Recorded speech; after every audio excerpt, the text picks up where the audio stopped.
It was nothing but lightning bolts and wattage in our last round, and this time it's going to be another contentious match, but mainly because of the seeding of the two players involved.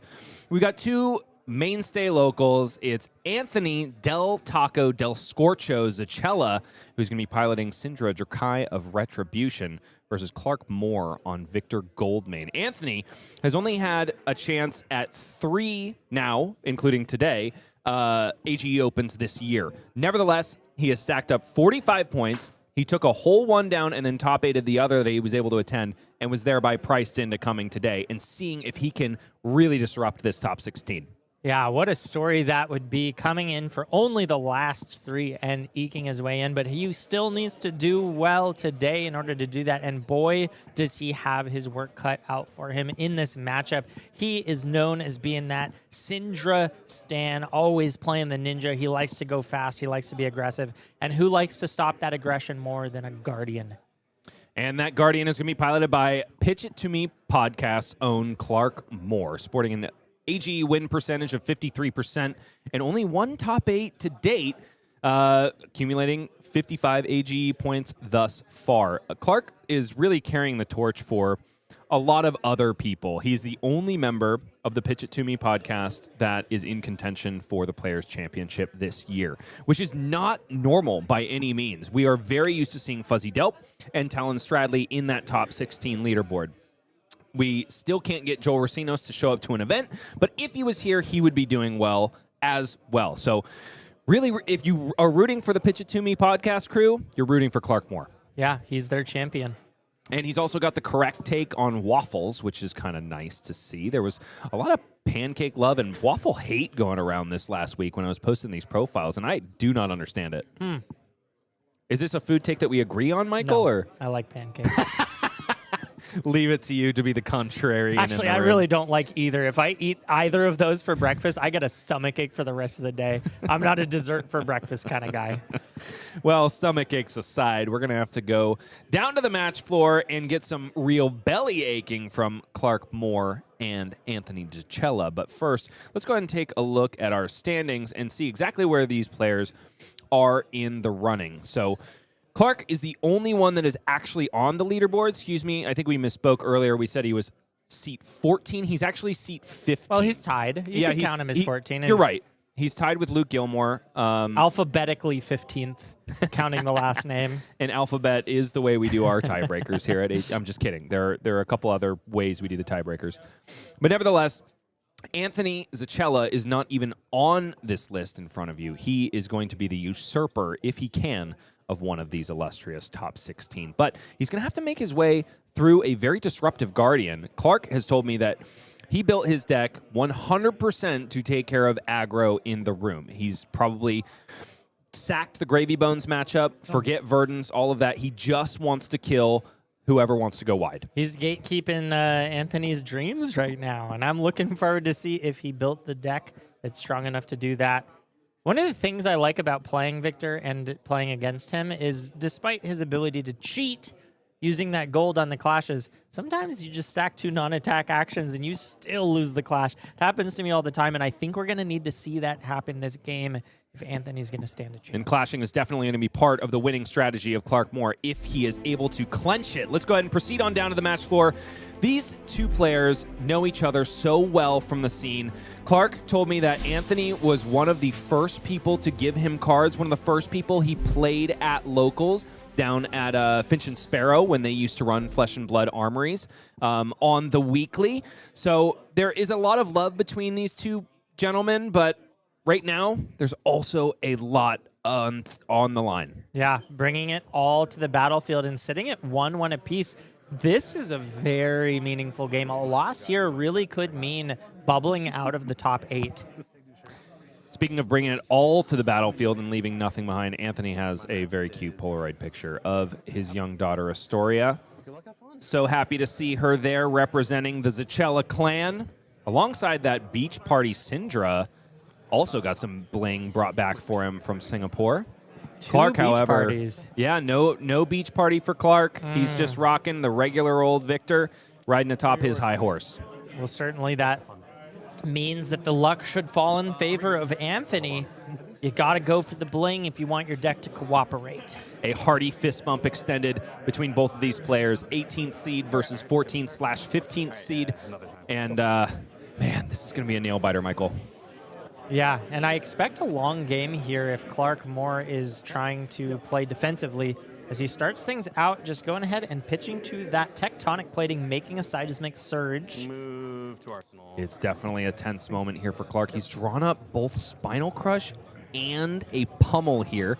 Unfortunately, Spinal Crush costs 5, so with those, even if he did have 2 blues in hand, he wouldn't have been able to resolve both of those cards here. I do like holding on to them because that Spinal Crush is so backbreaking, literally and figuratively, and actually pitching the Pummel. I don't know how I feel about that. It's an interesting play. He's going to sneak in 1 damage there against Anthony, who blocks with the last card from hand. Anthony just didn't have any good starters as far as he was concerned. There was an Oath of Loyalty that he blocked with there, but not happy with the hand, so he's just going to pitch the Cindra ability and cycle out as many cards. That is enough for Clark to go ahead and send that Titan's Fist rather than hold on to the Pummel. He's happy with the Spinal Crush. He's also got himself a Test of Strength in the hand. Perhaps he just thought there were too many red cards in this hand. I need to make sure that I find blues, and a Spinal Crush is going to be enough on its own. Yeah, I think it speaks to his game plan. He's not out here trying to disrupt. I think he's out here trying to grind. He wants to protect the life total. And in order to send a Pummel Spinal Crush, you do need to keep a lot of cards in your hand. So that would mean that Anthony likely gets the Mask of Momentum trigger, or Clark has to commit equipment. And doing all of that this early in the game, I think he's just like, I'll save it for later. Anthony leading off with a Fire Tenet. Strike first. Not a Draconic card, so not exactly a starter, depending on what is left in Anthony's hand. I see a Blood Runs Deep. Reaction. Yep. And a Snatch and a Throw Dagger. Throw Dagger comes out at reaction speed, making it so that this chain link has effectively hit, also drawing Anthony a card, thanks to the fact that the dagger got through. Yeah, it was Blood Runs Deep, Snatch. What is that last card he drew? It is a Rising Resentment. There's a starter if he needed it in the first place. Clark waiting a moment to deploy that Test of Strength, going to try to see if he can get maximum value on the block of that card, which of course defends for 4. But it's not going to come until the end of this chain link, this chain.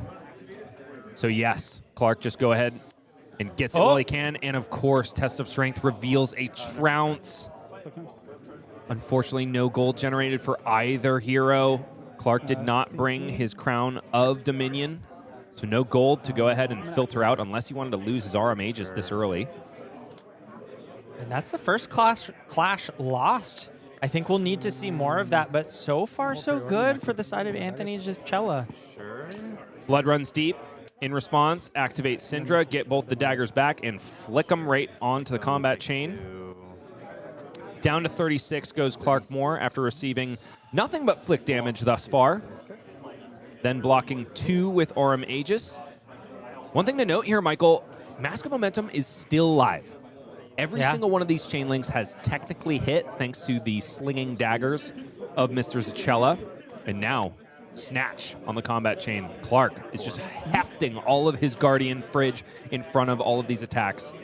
And I have to say, I think Anthony's pretty happy to see that. He would have drawn 2 cards off that Snatch, one of which would have gone to waste. So chewing through this amount of armor, getting all of that block, and Clark's not drawing a card off of that Test of Strength is like about as good as it can go for the first turn of the game. He's happy about that, but he's not happy to see this. It's a Spinal Crush. No Dominate here because we're not playing Bravo, but it is still coming in for 9 and forcing the Ninja player to do what they hate to do, which is block.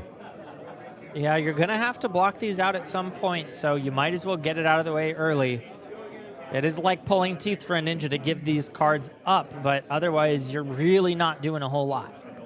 Yeah, Anthony is probably just going to be establishing an arsenal here, and Clark is really happy about the timing of this Spinal Crush based on the way the last turn played out, because Anthony is daggerless, and that is not a great thing for a Cindra who can't have access to go again. Buying back those daggers is going to be a very difficult feat if Anthony doesn't keep more than 2 cards. Still in the tank. Probably just thinking about which of these cards he actually wants to plunk into the arsenal. Ignite is one of the best starters you can have. If you have daggers. If you have daggers, right you are. Snatch is one of the best chain enders you can have, but against Guardian, it loses a lot of value. Clark, even though he has professed his love for the man across the table, he is staring daggers into him now.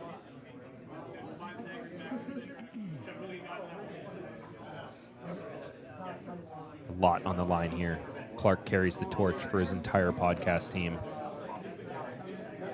And Anthony playing so much more measured than I'm used to seeing him. Don't get me wrong, he is a master of sequencing. He has been playing ninjas for a long time now. That's all I've ever known him as. But he typically just hucks cards across the table and plays at a pace that is unnerving to say the very least. Yeah, he's a fast player, and here we see blocking 5, foregoing his ability to go again next turn. Holding on to the ancestral empowerment in the snatch. Oh, sure. I'm Curious choice here. That must mean that he's going to throw the snatch here. Maybe try to force out more armor blocks while he can. Clark has drawn up that trounce that we saw on the clash earlier. Almost assuredly going to deploy it here because it's not like you can save it for Arsenal. Yeah, definitely incentivized to block with that trounce.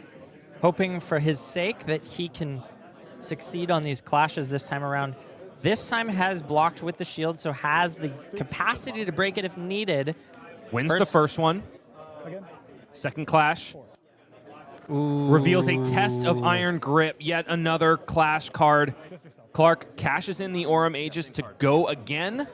Put his card to the bottom, and yes, finds that blue disable on the top. So he is 2 for 3 on clashes thus far this game. Blocking 3 to your 4. But one of those costed him a block point of armor. But drawing that blue disable has got to have its upside. Yeah, seeing if he can utilize his 4-card hand here. One of the tricks of playing an efficient Victor is knowing when you are going to draw, overblocking a little bit before that. Of course, Clark did not have the option there.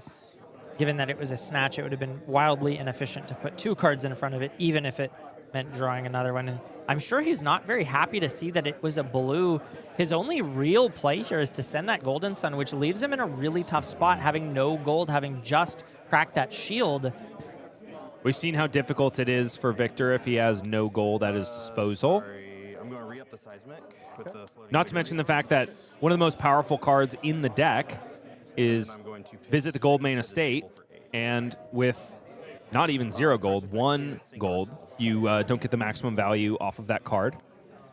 So yes, I think Clark is making a very heads-up play here, sending Disable instead of that Golden Sun, pocketing Golden Sun later, for later, One in hand. maybe for when the game is on the line and he can sneak in enough damage, or so he thinks. In this case, threatening that Arsenal. I think at the very least you hold it until you have 1 more gold. 6, sink Arsenal. Anthony's not afraid here. 8 damage, down to 26 he goes. 35 plays 26 in the favor of Clark Moore as that card in Arsenal goes to the bottom. It's a Now, big hit. Anthony has an ancestral power empowerment in hand, likely meaning that it was a holdover from the turn where he sent the snatch. So we don't really know what went to the bottom there. We don't know how devastating that disable was for Anthony. Rising Resentment here. First action for our Draconic Ninja, blocked out by a Wallop. Ancestral Empowerment, going to get over by 1, unless Clark has something to say about it. Lava Burst is lying in wait in hand for DT. If he's able to get 2 more Draconic Chain Links out and refresh those daggers, that'll be a big deal for him. But currently not able to flick on the second Chain Link, one of the most important things that Cindra can do to keep that Mask of Momentum alive, not online for this turn. So he can send Ignite on this second Chain Link, which would discount the ability of Cindra. That's a big deal. That's a big deal. So he would be able to get those daggers back 1 Chain Link earlier and also flick on the Ignite Chain Link if he so chose. Indeed, he is not, though. It's Display Loyalty here, generating a fealty token, getting blocked out by a Choke Slam. I think I liked your play, but maybe he just knows that the Mask of Momentum isn't the goal this turn. Test of Strength in the hand of Clark Moore. Is he going to go back in for more clashing? Judge call here for Anthony Zichella. Maybe he's going to ask if Ignite discounts his hero power. This is what was revealed So to he Flash, doesn't right? need You it definitely don't have to anymore. tell me, but Yeah, but I just to think- see if he messed up. I think what he wants to do here, Michael, is respond with the Cindra ability and save the discount for when he can swing a dagger. That's what I think. Since this is 3 chain links. Because I know you can do with fealty. What does the text say for Cindra's hero ability? Cindra's hero ability is pay 3, equip up to 2 Draconic daggers from your graveyard. This costs 1 less for each Draconic chain link. So are you controlling a Draconic chain link before it resolves? Yeah, it's a good question. It's a great question. Connor's going to have his work cut out for him to figuring that one out. I do think that Anthony has played that way already this game, though. What Has was he? the turn? I thought he did. Anyway, This chain link. No hit on that. we'll see what the ruling is here. I just want to see if I can sneak out a resource. Yeah. So there you go. Anthony is trying to sneak in a resource by swinging, I think by swinging one of those daggers, or he's talking about the blood splattered vest here. That'd be 2 resources. Sneaky boy. Either way, this Ignite is going to be the 3rd attack on this chain link. Clark is holding on to another 3-block and a Test of Strength, which he really wants to be holding for that Lava Burst that remains in Anthony's hand. Check the chat. That's what I do a lot. What does chat say? Any judges in Typically, chat? it's just keyword, and then you find the interaction. It's always a tough situation when you're Victor and you're holding on to one of those Clash cards Yeah. that can draw you a card. You kind of want to get the Clash over with super early in the combat chain. Yeah, so that you know what you have to work with. You know what you have to work with, and also with the Cindra, one of the hardest things to deal with is they're holding on to one more card, and it feels like the turn is about over. And if they go to Arsenal, you are ultra punished, and you're holding on to a block card when Yeah. you shouldn't be. Or they come in with that Chain Ender that Yeah. ruins your day. Yeah, putting a block card in front of an Ignite and losing 2 value potentially is that's a lot to leave on the table. It's definitely not the way to beat aggro. Yeah.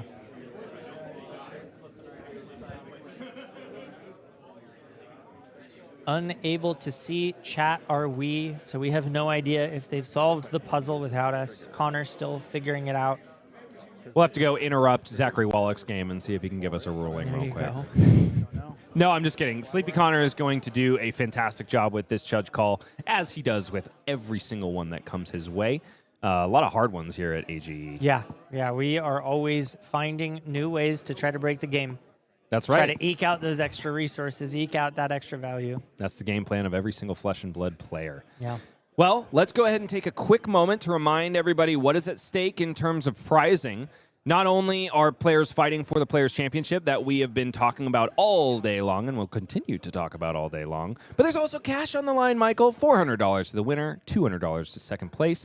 Third through fourth will go home with $100, and fifth through eighth, of course, $50. Nothing else for anybody else that came today, except for, of course, the opportunity to win a Marlin Tricorn hat, which I didn't show on stream. We raffled at the beginning of this round. Our lucky winner, Mr. Anthony Camacho. So happy to have him here as part of our local scene, and he is going home with a little bit of extra booty. Yeah, that thing was really cool. It's this like box plastic kind of the tricorn pirate hat that you can just put up on your mantle and enjoy the beauty. Yeah. And thanks to Top Deck Keep, our illustrious home on the West Coast, we also have some promos on offer for the top 8 competitors. Oh, yeah, check these out. They had somebody go out to Gen Con Let me and get they it on focus. There we got go. themselves some of those Fault Line promo packs, and those are going to go to every single one of our top 8 competitors. I don't know what that last one is. What are we Yeah. working with here? We got the Gesture of Goodwill, a Brevant card, no doubt. You just Whoa. open that? I did. We got a lot of Brevants here, folks. Are you hot? I am actually. Okay, good. Thank you. Yeah. Steaming.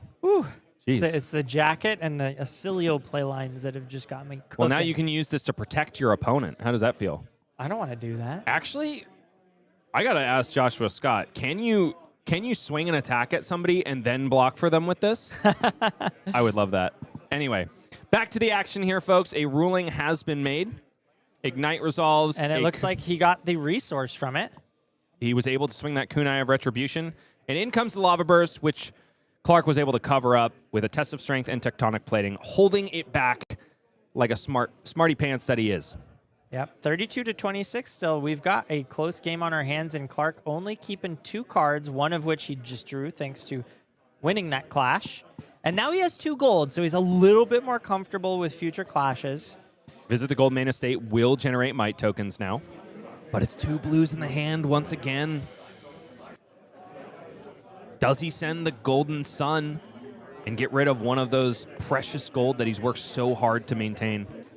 I think in this matchup, you don't really need to pop off with the Goldmane estate, so it's okay to float. As long as you have that 1 gold to clash with, you're feeling okay. So 2 card 11, that's a lot of damage. And now Anthony's on a clock. He's all the way down to 15 life here to 32, I guess 30 rather, on Clarkmore's side. Without even thinking about it, Anthony takes that 11 damage and is now at halvesies of his compatriots' life total. 15 plays 30. We're back over to Anthony's side of the table, who's only got 4 cards in hand here. Arsenal, the block card. Clark wondering if he wants to arsenal this last card, and that's because it's a blue debilitate. Yeah. I think with the Crown of Providence, it's fine. It's but safe, yeah. He decided not to. Arsenal not Doomsday. So What's the one with the moon? It's like his specialization. going a little consistent. A curious choice there. A dapper Englishman who sometimes happens his way into our casting booth once told me that when you're playing Guardian, the arsenal choices you make before and after crown blocks are massive. So I think if Marcus Brown were in Clark's seat, he probably wouldn't have thought twice about throwing that blue debilitate in the arsenal, just because he knows he's going to have to block with that valuable piece of equipment at some point, Right. and you might as well get maximum value from it. You played at least 1 thrown dagger. Clark just taking a look through the graveyard, seeing what he has to contend with here. Okay, perfect. Yeah, that makes sense. Probably looking for ancestral empowerments and throw daggers. Okay. Blocking 3? Yep. Those are the scariest cards in the reaction step for Anthony's particular brand of Cindra.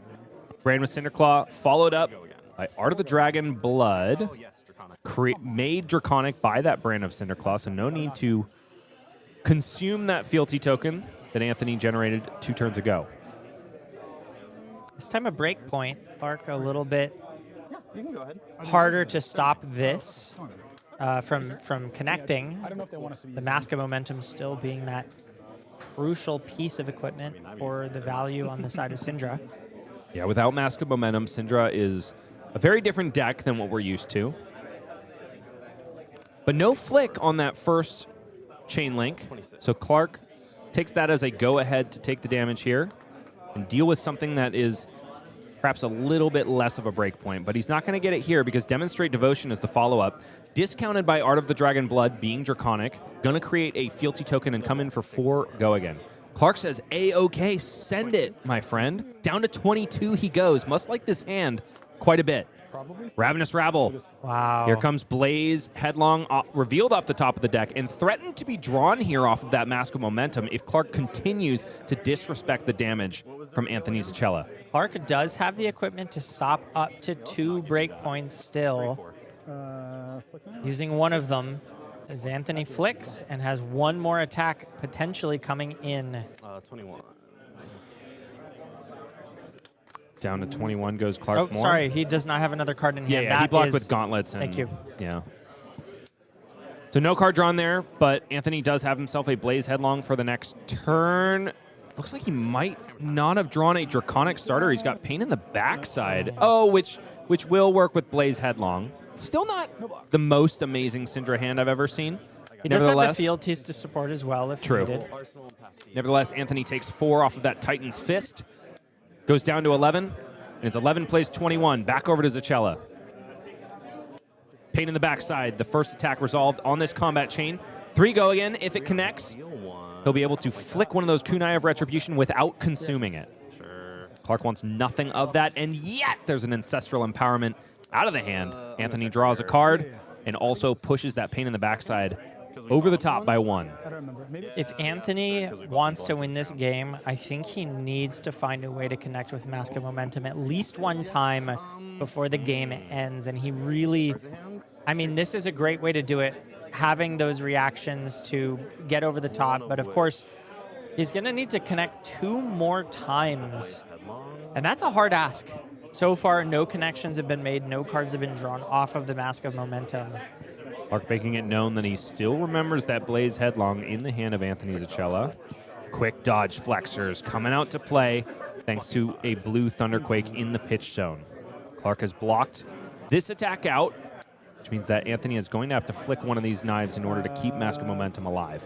I'm gonna throw daggers. And he found a throw dagger. I think that was the card drawn off of Ancestral Empowerment, which does mean that this chain link will still be live. Once it connects, Anthony generates a resource from Blood Splattered Vest and draws a card thanks to Throw Dagger. So Demonstrate Devotion consumes that resource created by Blood Splattered Vest. And now Clark's got a really efficient blocking turn. Those quick dodge flexors coming in clutch. Blocks 4 on 4 here. Flick knives still have not been used. Yes, a knife has been flicked, but that was from Throw Dagger, not from the legendary arm piece. So here goes Anthony. Mask of Momentum still live on this third chain link, demanding blocks from Clark, I'll use a field lest he give his opponent a lot of value. He does have a card, an extra card in hand, essentially, to pair with that quick dodge flexors. Cut through, 4 go again. Yeah. And no more tricks on the side of Anthony Zichella. Oh, you're right. Oh, Demonstrate Devotion does not get go again because there is no Draconic attack before it. Anthony did not pop one of those fealty tokens in order to put in the backside Draconic. It looks like I think we have to end it from here. So where do we at? Might be a judge call here. No go again. Okay. yeah, Clark saying you would have needed to pop that fealty earlier. You flick, And he's right about that. which you can still flick if you. I guess we can roll back to there. Okay, I'm not gonna flick there. So let's gain your life. Okay, so looks like players are rolling back to the decision point of flick knives. I fucked up and played the wrong card. Anthony saying that he miffed this turn, Yeah. unfortunately. Go again. Happens to the best of us. Anthony does it from time to time. Which is currently I'm now reversing it to the state in which I did think it was a curious choice not to make put in the backside Draconic. Yeah. I mean, you talked about the lack of Draconic starters, and it looks like Anthony just missed it. Unfortunate. Even a player as finely honed as Anthony Zichella does make mistakes from time to time. I think of our last season when I think twice in one day he resolved the Warmonger's Diplomacy and failed to remain under its effect. Oh, whoops. Well, that'd be a good card Possibly if you could twice just in one dodge game, it. actually. Oh. Not even one day. Well, Connor was beside himself. He was like, I am way too tired to deal with this right now. yeah, that makes sense. So tell me about pancakes, Michael. Oh, yeah, just, anything sweet in the morning. I can't, it's like dessert for But breakfast. you would prefer it over waffles. Because waffles Yeah. can be savory, is my That's take true. on it. I mean, give me some savory waffles and I'm down, but you can make savory pancakes too. No, you're right about that. Like potato pancakes Yeah. and scallion pancakes Oh, yeah. and Thai cuisine. Give me some Okay, so our player profile question Yeah. did not specify sweet. that's true. What are you choosing if it's savory? Pancakes, I waffles? don't think I've had savory waffles. Oh, bro. So I would have to try them. I'm gonna about cosplay Sam O'Byrne. Bro, Well, you gotta get yourself some savory waffles, now my I friend. am ashamed. Where do you get them? Cook them yourself, I guess. Yeah, sure. I don't know. I mean, the waffle batter itself is not that sweet, so you could always just put savory Yeah. toppings Just on like dump some sausage in there. it. Just butter and dumped sausage, maybe a little bit of mayonnaise. Oh yeah, I'll dip it in mayonnaise. That's that my boy. actually sounds delicious. I think That's I my would boy. do that. Anthony about to cryptically write us Scrub live. Oh no! Anthony's not a scrub. He is a very talented Flesh and Blood player. Just sometimes he plays a little bit too fast for his synapses to catch up. Yeah, it's funny because we were talking about how he was so measured at the beginning, and he definitely sped things up by the end of the game there. Still an uncharacteristic mistake. Okay, looks like we're proceeding into Clark's turn, and it's just going to be Command and Conquer, which I think was what he wanted to do all along.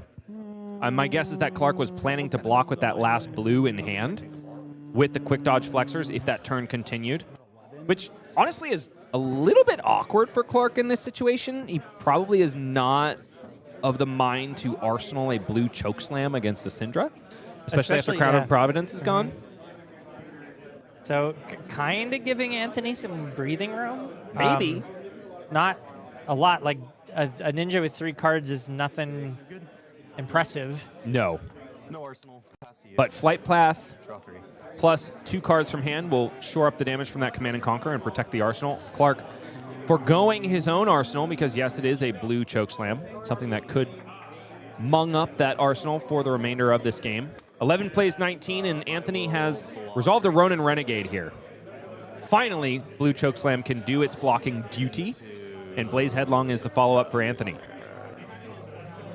Yeah, in that turn could have been fixed as well by Pain in the Backside, Ancestral Empowerment, send Blaze Headlong. Yep. There were a lot of ways to clean that turn up. And it seems like maybe that was what Anthony was originally intending. Which is why he wouldn't have popped the fealty on the Pain in the Backside. And just missequenced it. Got ahead of himself. Such is life. Seismic Surge pops, and 2 blues into the pitch for Spinal Crush, which begs the question, why hasn't Clark refreshed his Tectonic or his Seismic Surge? Bad dog. Yeah, well, misplays on both sides of the table, some more meaningful than others. Yeah, definitely. Clark's is definitely less meaningful than Anthony's. Especially when Clark still has a Spinal Crush at the end of it. Yeah, that card's really tough to deal with as a ninja, especially when a lot of your cards only block for 2. You really need to put 2-3 blocks in front of this to stop the on-hit effect. And Anthony giving up 3 cards. Actually, preserving his life. Both of those cards block 3, so blocking 8 of 9. I don't hate that play. That's what you have to do for due diligence. Especially because he has a perfect 1-card play in Blaze Headlong. Above rate damage on 1 card. Just chip in a little bit. And chip he has. It's always scary for your opponent to block with that CNC because you know what they're sending is worse than a CNC. And it looks like it's going to be a Visit the Goldmane Estate, pitching a Headbutt, one of those new cards from Mastery Pack Guardian. And trying another one, mind you. Re-up Seismic. Crush the week. Yeah, and Visit the Goldmane Estate is just going to draw a card here. No might tokens generated because that critical number of 3 gold was not reached. Crush the Week, however, is a formidable card in its own right. Comes in for 7. Threatens to essentially turn off the ninja hero ability of playing head jab, head jab, head jab. Yeah, turn off the ninja deck. Yeah, the ninja card pool. Yeah, can't play cards that say ninja anymore. Crush the Week, the way it's actually worded is on Crush, the opponent cannot play attack action cards with base 3 or less. Yeah, which is a lot of them. The majority, yeah. Anthony once again being forced to block, taking a little bit of chip damage on the back end. 7 plays 15.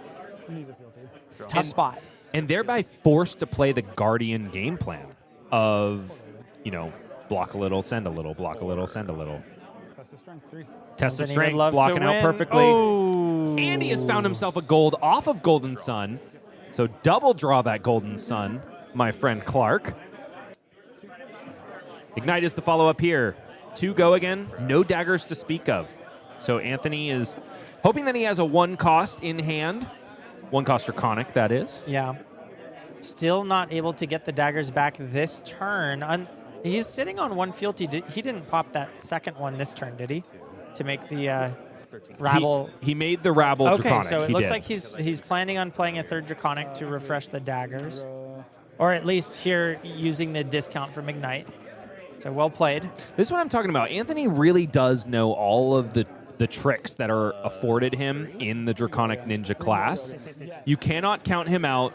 He's a good player despite the fact that we saw a little bit of misplay earlier. And now he's doing another tricky thing. Cut Through is coming in only for 3. But Flick Knives have yet to be activated. So Anthony not only is threatening a little bit of buff and power, but that, no Mask of Momentum trigger because Test of Strength blocked that out. But a little bump in power and go again. Yeah. 5 total. Not bad. 7. Clark happy to take a ton of damage here. 5, bringing life parity to both of these players. 7 plays 7, but Clark has got himself a hefty number of cards. Perhaps he thinks he can close this game out with the Golden Sun. First, it's going to be a visit the Goldmane estate. This time, generating 5 might tokens, Michael, and drawing a card off the top. Scary stuff. There's an E-strike and a blue, so Re-up seismic. this could be a lot of damage on the following turn. Yeah, just doing a little bit of setup here is Clark Moore. He's going to pocket that Golden Sun into his arsenal. First send an Enlightened Strike for 7. It's a risky proposition, Michael. Yeah. Because 4 cards in the hands of a ninja can still spell doom. Because Anthony is not forced into blocking with cards here. He could send Mask of Momentum and heck, even Flick Knives in front of this Enlightened Strike. I wonder if you just give up the blood-spattered vest here. I don't hate that idea, honestly. And then you still have the potential draw from the mask and the ability to keep it online with the flick. Clark is just staring daggers into Anthony Zichella. Staring wants this- hammers into his soul. You're right. It should be hammers. He wants this win so bad. I approached him to go to the feature match, and he was like, it's so stressful, man. Oh, I bet. And I was like, that's Sitting at 14th kind of why we need you, man. Yeah. Both of these players fighting for their Players' Championship lives, 18th and 14th. Anything could happen, and this game is so crucial to determining what that thing might be. 7 on the combat chain now. Anthony looks to have a handful of 2 blocks. I'm going to count graveyard. Pretty sure I saw Pain in the Backside and also a Draconic 2 block.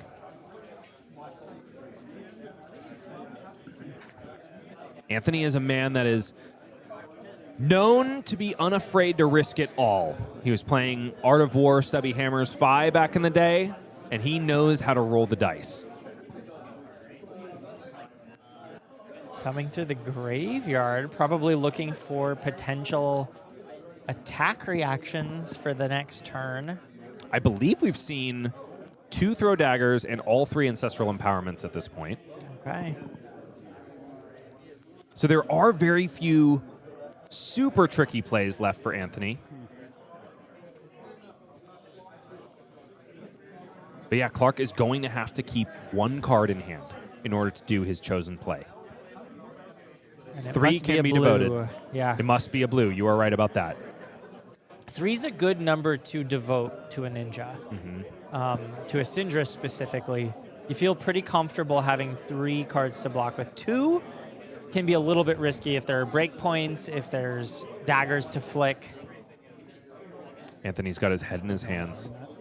He should know that it's a Golden Sun because that was revealed off the Clash and not pitched. True. And there's the block with the blood-spattered vest going down to 1. Seismic Surge is re-upped. Anthony Zichella has come from nothing. He's only played 2 other AG Opens thus far this season, and he is in contention for the Players' Championship. But in order to get there, he is going to have to slay one of his friends from the early days of his Flesh and Blood career. 4 go again here. Ravenous Rabble reveals a lava burst off the top. Clark is not going to want to let him have the Mask of Momentum trigger on this turn. But he doesn't have any more armor blocks, so not able to cover this up completely means Chain Link 1 has hit. 1 damage conferred. 1 plays 6. Hot on their heels is the follow-up here. Clark can cover it up nicely, but Anthony is going to be able to flick his way into the next chain link. Does he have another 4 breakpoint? Flick Knives comes across. Clark descends on down to 5. 1 plays 5 now. Mask of Momentum still live. And there's that. Hot on their Ooh. heels. Another head jab. Clark can block this out readily. All of these Guardian cards happily block for 3. It's the break points that they have a harder time dealing with, and Anthony knows that this could spell doom. He needed that 4 power. Gets his daggers back. Pain in the backside. 3 go again here. Clark is going to have to descend down to 1 here. No, this is worth. Oh no, he used his flick. Oh my gosh, holy! Can I read? Of course. It's in Japanese. I can attack an extra time with a weapon. Wait. Or No, it won't be discounted though. Yeah. Here, will that allow you to attack with kunai? This already has go again. Yes. But what I'm saying is, So Clark is really in the tank here, and understandably so. He needs to make sure that what is presented here is essentially 4 vanilla damage. Any blunder here could be absolute doom. Clark descends down to 0 and quickly adjusts it back to 1 after a yelp. Yeah. Man, this is going to end with a bang, but this has been a game for the ages, folks. Golden Sun comes in, cracks one of those gold with 5 might tokens. There is absolutely no hope for Anthony Zichella. Extends the fist bump, and that is it. Clark, who designed his deck 100% to beat the aggro players in the meta, still has to descend down to 1 and have a extremely close game to do so. What a bittersweet end. Both players actually going down to 1 life. You love to see these close games, but knowing that it came off the back of a slight misplay, a missequencing on the side of Anthony, especially knowing that this is his unfavored matchup, he smelled victory, but it wasn't enough. And that misplay, I could just see the way he was shaking his head at the end of the game. Yeah. He knows he could have won that if he had played a little bit more sharply, if he had paid more attention to that sequence. And I'm happy for Clark. His tournament dreams are alive. When you win, it has to be because you play well. You cannot afford to make these mistakes, especially when the stakes are this high. And it just hurts to watch it happen in real time. Congratulations to Clark Moore. I like watching Anthony squirm a little bit. Because he makes me squirm at armories every week. Oh, yeah. Oh, man. No harm, no foul to Anthony. It is unfortunate the way things broke, especially when the stars seem to be so aligned for him early on. I mean, a Victor player that misses 2 clashes early on against a Ninja? Come on, man. How often do you see that? I see it a lot. I play Victor, and you'd be surprised. The number of times you just stack those clash cards on top. Oh, man. And it's important to mention, I mean, Clark had a higher density of clash cards than we're normally used to seeing. Yeah, and that's the risk. It's pretty typical to have Tests of Strengths and Trounces, right? That's your 6 block cards, and then you have your Visit the Goldmane Estates, 9 misses in the entire deck, and that even still is a little bit too close for comfort for a lot of Victor players. Yep. The fact that he threw a couple of those Test of Iron Grips in there might seem like a heads-up decision, but it hurts your chances of actually winning all the other clashes. That card only hurt him this game. He never deployed one, and he hit them off the top. So interesting to see how that deck choice panned out this game.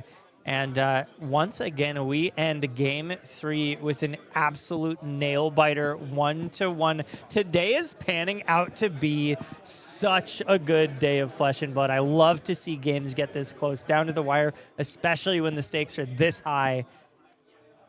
If you had asked me at the beginning of this day to put a personal guarantee on good games of Flesh and Blood, I wouldn't have thought twice because I know that AG brings it for the last open of every year. This is our 3rd season thus far, man. People know exactly what's on the line, and they know that they have to put out all of the stops, not just in general, but for entertainment value for the folks at home.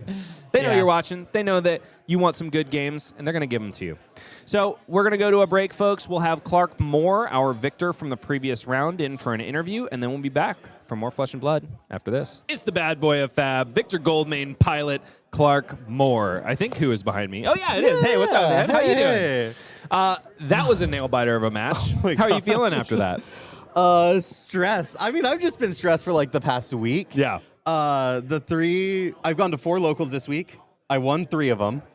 And then the one I didn't go to, I played 4 gravies and lost to 3 gravies. So I'm very, very glad it's been Cindra The Verdance was rough. I Yep. mean, come on, Jimlock. Connor, pair me better.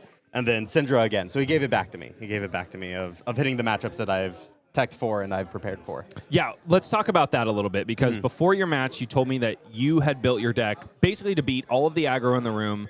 And I'm assuming at that point, then sacking other difficult matchups like Gravy Bones and maybe Verdance. Yeah, so Verdance has definitely been a sack. We have enough play. It's essentially putting us in a high roll position, but I've definitely taken out percentage points. And then Gravy Bones is what I've dedicated pretty much all of my tech to. So me and Marcus Marcus is kind of the local Guardian guru at a lot of the locals that I go to. So me and him were talking, and we were comparing our lists. And at the end of the day, he goes, I have more generalist things, and you have more tech pieces. So I am specifically trying to target matchups, while he is trying to run more generic, good into the general field things. And so it is, I mean, my main board's like 48. And then I board in everything else based on what I'm going into. Speaking of those tech cards, Clark, let's talk about Test of Iron Grip. Yes. Which, in that last matchup, Yeah, should never be really really saw good. it. Yeah. But only hurt you. Yeah.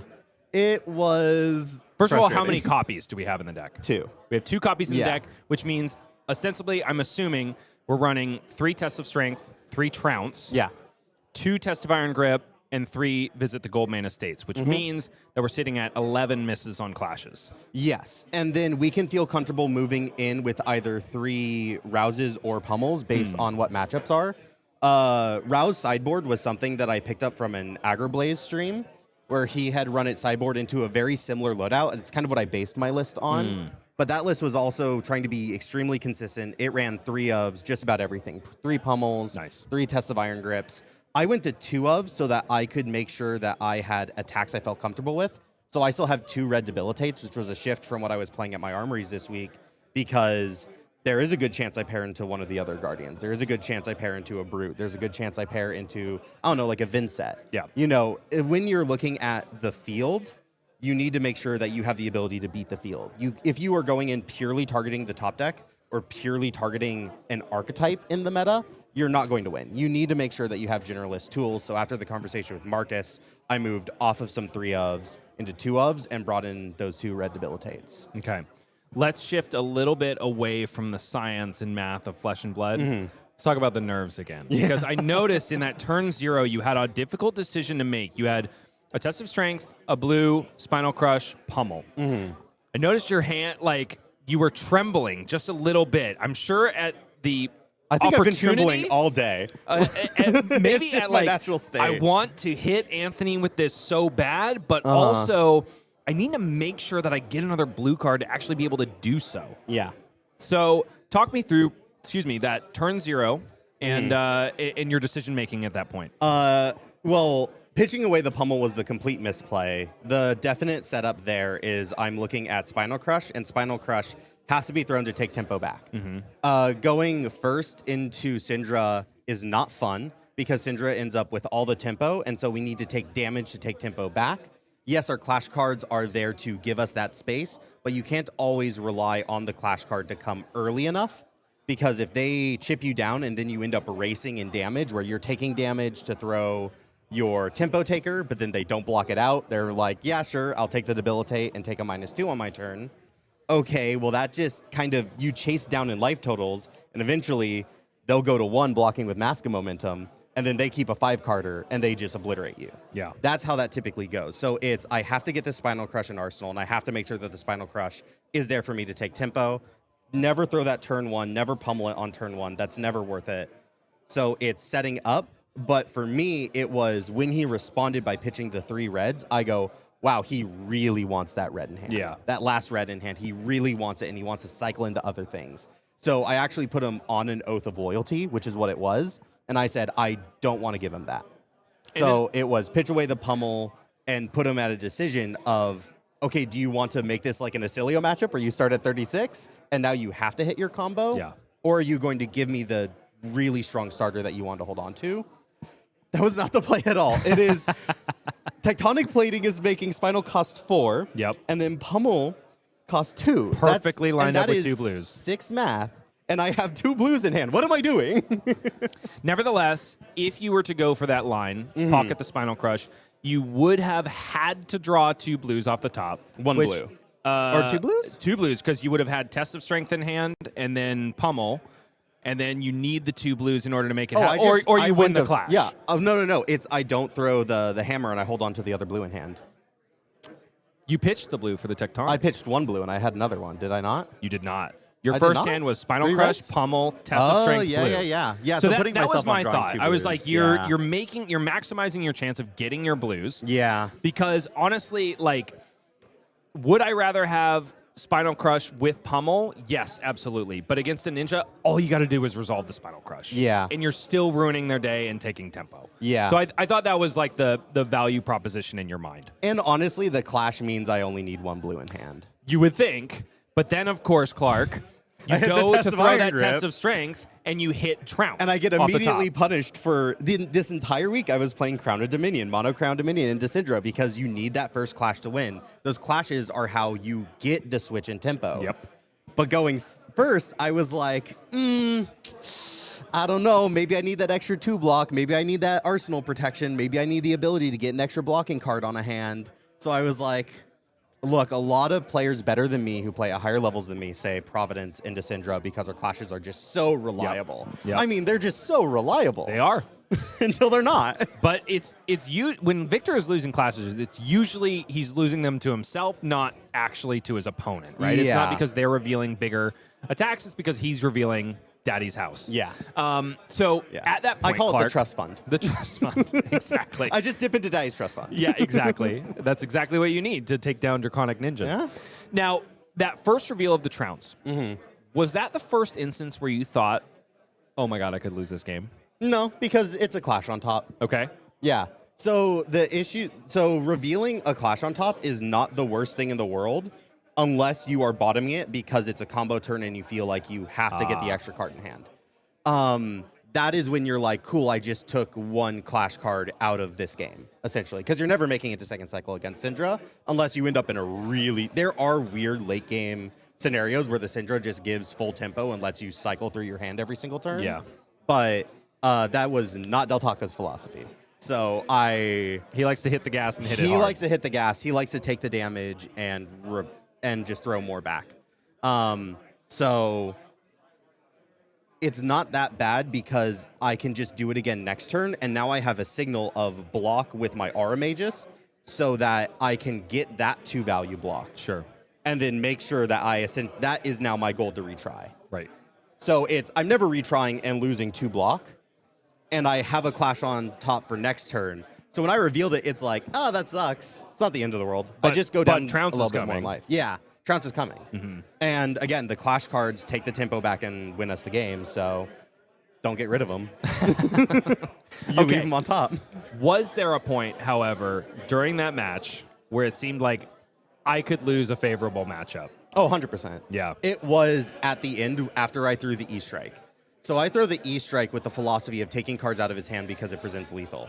Except there is no world where Cindra actually gives me a card from hand. No They're way. always giving equipment and keeping a 4-card hand and shoving damage at face, trying to take all 4 of my cards, which is a very real possibility on a Cindra 4-card hand, especially based on how well they can keep up Maska momentum. I was tracking, though, there was no Ancestral Empowerment, there was no throw daggers, so it was going to be a lot harder for him to try to keep 3 chain links open, Right. but he did a great job of doing it. It just fell flat. He had 1 0 for 3 that needed to be a 0 for 4. Yep. And that is why at the end of the day, I won that game because I should have just blocked with the E-Strike so that I could spin the blue, get the visit in. If it's a blue, then sweet, I have my 1 blue, I Arsenal Golden Sun, because whether he's at 7 or 1, 15 overpower is winning the game. Because he did not board in D-Reacts. So that's also something different Cindras will do. Some of them will board in D-React, some of them won't. Del Taco didn't. He was going full damage at face. I should have recognized that the 7 power was not going to do anything for me. Well, Clark, you are 1 step closer to solidifying your place in the Players' Championship. Can you pair me into a Slippy, please? We'll see about that. We'll see if we can get that done. But in the meantime, Clark, if the good people on the internet want to know where to find more of you and perhaps any podcasts you might be involved in, please tell them how. You see down there, I'm a part of Team Pitch It To Me. And so Pitch It To Me podcast is a podcast I run with me and my 2 buddies, Fuzzy and Joel. We're all locals together. We record it in person, and it's all about the design of Flesh and Blood. So very different from your typical thing. We're not necessarily talking about news in the same way or why certain cards are more powerful than others. We're talking more about the inherent design and philosophy. What's coming out this upcoming week, this Tuesday, I think we're going to be releasing our equipment part 2. So we did one that sort of broke containment, went a little viral, I guess you could say, as far as it goes. I mean, we go from 300 views to 1,400 views. That's what's up. Yeah. But we're doing a part 2 to that, where we're talking a lot more about the ability that equipments can provide. So we're pretty sure that's what's coming out on Tuesday. We may keep that in our back pocket. We may skip a week, but if I win, I think we have to release an episode. We're going to have to. Yeah. 100%. Yeah. So if you see me in top 8, just keep rooting for me. You know an episode's coming. And furthermore, then you're rooting for the entirety of Team Pitch It To Me because you're the only one in contention this year. Left, Which is crazy because you have not qualified for a Players' Championship before. No. And we are very used to seeing Fuzzy Delp up there. Yeah, Fuzzy is incredible, but I think this year was hard on him. I think it was hard on his ninjas and his card pool. Yeah. His typical comfort decks. And just once or twice, he couldn't make it out to an AGE. And he just made the decision of like, look, I don't have enough points. I can't quite make it happen. Yeah. All right, Clark, we got to let you get ready for your next round. Thank you. Keep the nerves under wraps. You've so got this. Thank We're you. all rooting for you. All of the Team Pitch It To Me fans out there, this is your champion. Root for Clark Moore, and we will be back with more of him and more Flesh and Blood after this.